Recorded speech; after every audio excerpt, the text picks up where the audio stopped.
Hi friends, welcome to our channel. If you are new here, my name is Mack. I'm a nutrition coach and a co-host of the In Situ Health and Fitness podcast. In today's video, I am going to show you how you can use the Notion app to plan all of your meals and create your weekly meal plan and shopping list and a database of your recipes. Now, this is the exact template that I use myself and that I get my clients to use to build their meal plans. So if that sounds at all interesting to you, I want you to go to the description and hit the very first link, and that will give you free access to this template. And you can immediately start using it as it is, or you can change it to make your own.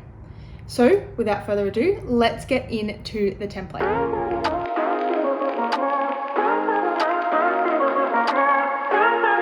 Okay, here we are in the kitchen. So once you have been to the description and you've hit the link that gives you access to this template, there's going to be a little button up in the top right-hand corner of your screen that says start with this template or add this template to your Notion. And that will give you the chance to take a duplicate of this template. So then you can change it and make it your own, and it won't at all affect anything on my end. So once you have done that and you have your own copy of Notion, you might need to sign up. Also, it is free. It's super quick and easy. But once you have that, this is what your dashboard will look like every time you come into the kitchen part of your Notion. So it's divided up into three main parts. We have the meal plan, the recipes, and then we have the shopping list. You'll also see that there is a meal plan at the bottom of the dashboard page. And I just put an additional meal plan there. It is linked to the one that's above it, just to make it a bit quick and easier. Like if you're using the Notion mobile app and you want to have a quick look at what you have planned for dinner tonight, it's like right there as soon as you come into the kitchen template. So that is why it is in here twice.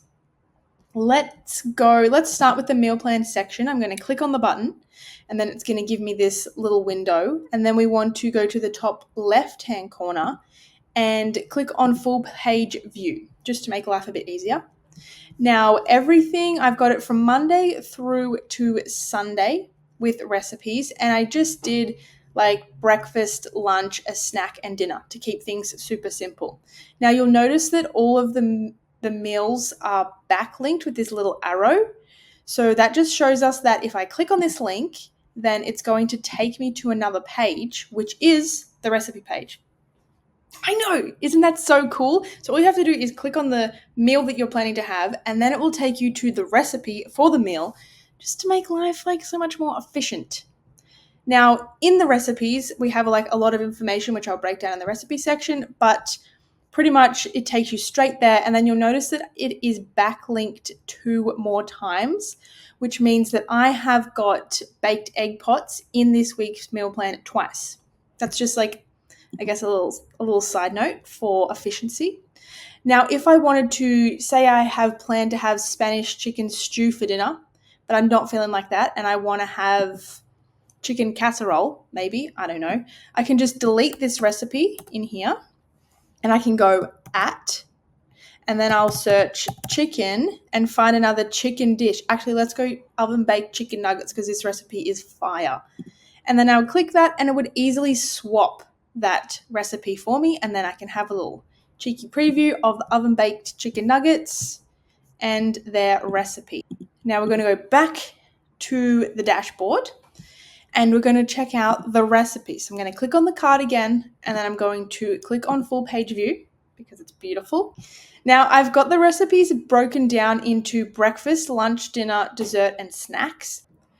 So that is one view, the board view, and it's broken down into these categories. The other view that I created is a table view, and this is just stunning. I love it. So it's got all of the recipes down the left-hand side, and then it's got the meal type, so like the categories that are in the board view, and then it's got a key. So you can see like if it's gluten-free, is it dairy-free, does it have more than 20 grams of protein, is it low in carbs, whatever it is you're trying to fill into your meal plan, the key makes it super easy to find recipes that help you do that. And then next to that, we have calories. Also, if you're meal planning and you're following a calorie target, super helpful. I feel like that's pretty self-explanatory. We've got the calories, the protein, the carbs, the fat. And then down the end, we have the cook time and the prep time and the serving size. So if you've got like a dinner party or something, you can come to the serving size and be like, okay, this recipe serves 12. What is it? A carrot cake. I don't know. It just makes life a little easier, right?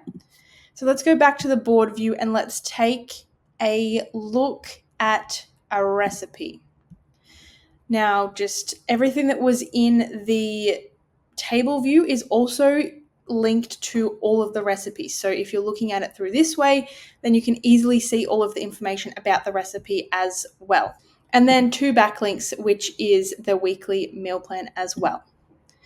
So that's pretty much everything you need to know about the recipe section. You will notice that at the top here in the left-hand corner, it does leave a breadcrumb of wherever you go. So that's super helpful. If we're in recipes and I want to go back to just the organization section, I can. Or if I want to go all the way back to the kitchen dashboard, it's just like right there.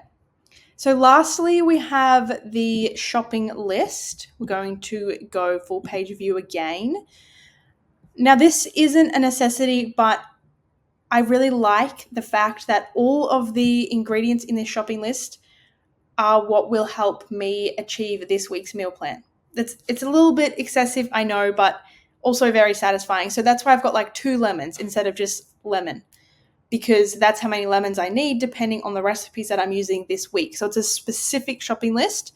So you can completely make it your own if you're following the meal plans, this meal plan or your own meal plan, or you just want to use the shopping list feature in general. I think it's very useful because it makes shopping much more efficient. And I'm going to show you how.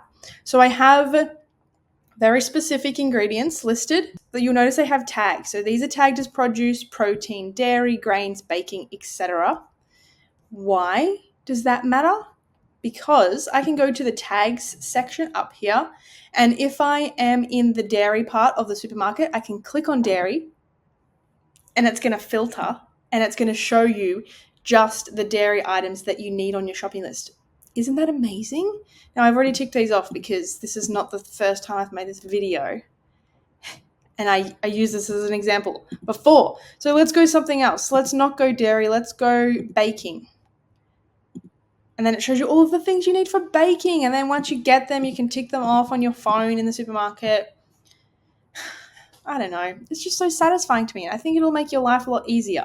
Okay, that's pretty much everything I had to show you guys in the template. I hope that it's going to make your life a little bit easier when it comes to meal prepping, meal planning, cooking, grocery shopping, all of the above, all of the things that are not always the most fun when it comes to diet and lifestyle. If you liked this video, I would very much appreciate for you to like, share it to a friend who is also trying to meal prep, and please definitely make sure that you subscribe to the channel because I'm going to be making a bunch more Notion template videos because I love to use Notion to help my clients with their nutrition and their organization for life in general. I think that it is a very valuable tool. So please like, share, subscribe, all of the things, and I will see you in the next Notion template tutorial or in the next podcast episode. Bye.